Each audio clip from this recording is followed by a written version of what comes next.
Hey there everybody, I'm Todd Nauck, welcome to my channel. This time I'm drawing Captain America from the Marvel Cinematic Universe. More specifically, this is Captain America from Captain America the Winter Soldier, the second Captain America movie. Now this illustration took me about 30 to 45 minutes to do, but it's been sped up by 6 times to make a time-lapse video here. So I'm using a Uni Kuratoga mechanical pencil, my favorite pencil here with a 0.3 HB lead, on some acid-free paper here, which is actually a comic book backing board. Not the smooth glossy side, you don't want to use that side, that will make a mess with your inks and color markers. So you want to use the more textured paper side if you're drawing on a comic book backing board. Now I pencil pretty loosely here. I give myself just enough details to know what it is I need to ink when I move to the inking stage to get the right lines and shapes. So I can see through all these different scribble lines which lines I'm going to pick out for my ink stage. So let's take a look at the shot of the pencils here. So you can see about the level that I'm penciling at in a piece like this. And now it's time for inks using the Copic multiliner, the 08. It is a pretty decently sized tip. It gives me a pretty thick line here, which I like to use for my initial contours. Now I'm going to the Pigma Micron 08.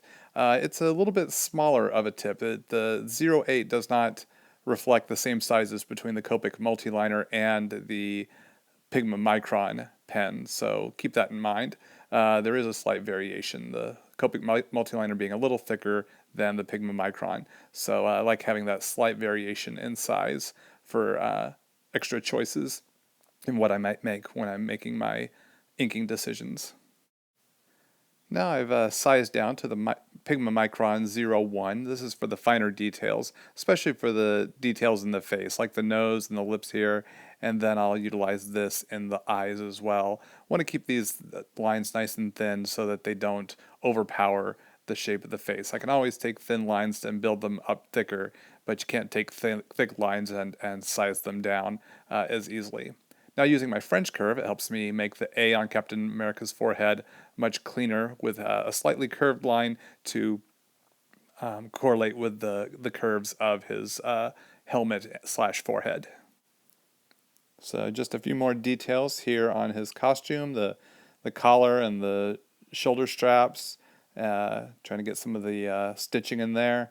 And then I'm going to now erase with my Statler Mars plastic eraser, add a few more little details there, now that I've erased all those pencil lines. And here's a scan of the finished inks. And now it's time to move to the Copic colors. So I'm starting here with a E00 as my base color, leaving some of the white of the board, as I often do. You might have seen me do this in previous videos, where I leave the white of the board for a highlight from the light source. Now cutting in with some E01 for shade, a little bit darker shading. Coming in with some R00 to rosy up the nose and put a little color into the lips. And now some E11 here to get some slightly darker shading. And now these are a couple of different browns I use to start in on the chin strap. Coming in with a slightly different brown here to give it a little more leathery texture. And now it's time for the blues. Now I'm not using a traditional blue since I'm going with the motion picture version of this costume. It's a bit of a more of a kind of a muted sort of blue, so I'm using this B45. So it's not quite the bright colored classic comic shade of blue that we often see in classic Captain America comics. So this has a bit more of a muted palette, and the B95 here to start in on some shading. And I moved here to the B24. It is a little bit brighter of blue. It's working from that muted blue into the white area here. Gonna fill in the gaps that I've left open for the light source and where the highlight would be, and just a little bit of a lighter blue with the B21 here to blend all this in. So it gives us the nice gradation that I'm looking for. Okay, and now I need to color the shoulder straps, so I'm using the same shades of brown that I used for the chin strap to maintain a consistent look there. And now I'm coming in with some different shades of gray to add more shadows to the face to to sculpt it out a bit. And so I'm starting off with some warm grays because the flesh tones I've used here are of a warm nature, but I'm also going to be utilizing some neutral grays. Just by studying photo reference, I noticed the different kind of colors and shades in skin textures, so I noticed that cool and neutral grays can come into play depending on the type of lighting. So I started using more neutral and cool grays as well as the warm grays in my shading where I deem necessary.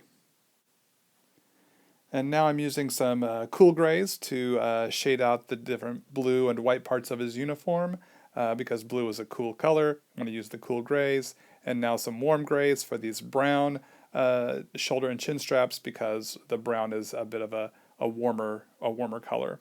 And now using my black 100 marker to create a black background here, a background shape to give Cap a little pop.